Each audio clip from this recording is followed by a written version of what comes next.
Hi, I'm Henru Holloway. I'm an artist and PNA Colour Crew ambassador for 2026, and I'm going to show you how I made this piece next to me.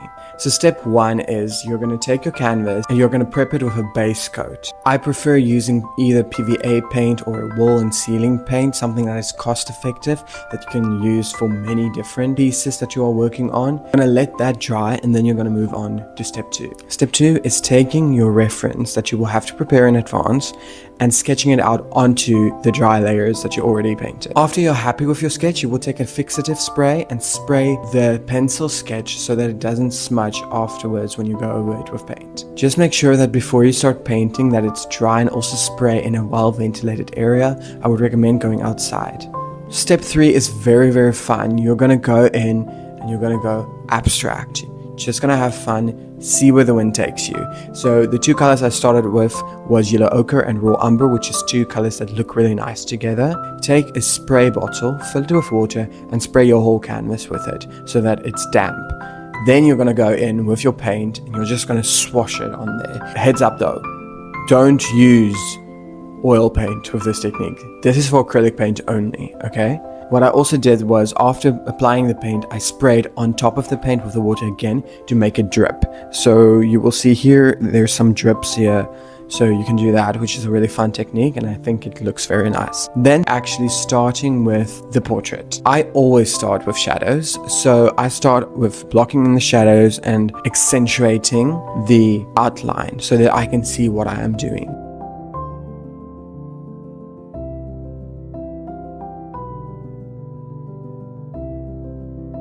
The next step is basically the last step, which is just going in, painting the skin, painting the details, but also making sure that the color usage ties in with the background. You don't want to have a precise, perfectly painted person in here. You want some of it, like here you can actually see some of my pencil drawing is sticking out.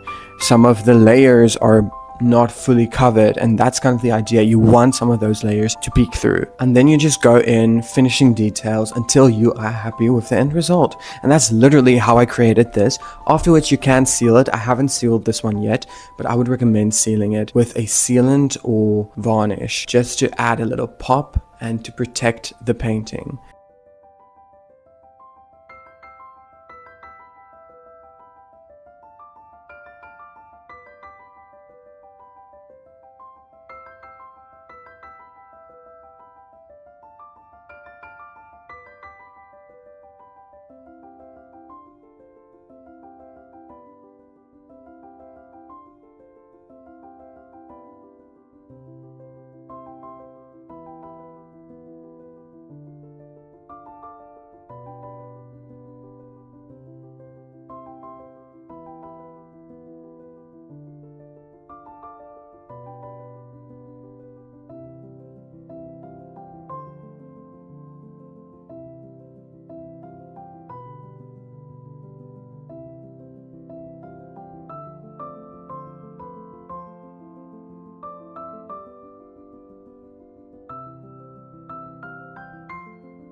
There it is, finished result. I hope you feel inspired, and if you do and you want to create something of a similar sort with similar techniques, do tag PNA and PNA Colour Crew, hashtag all of those lovely things in your posts on social media so we can see what you do.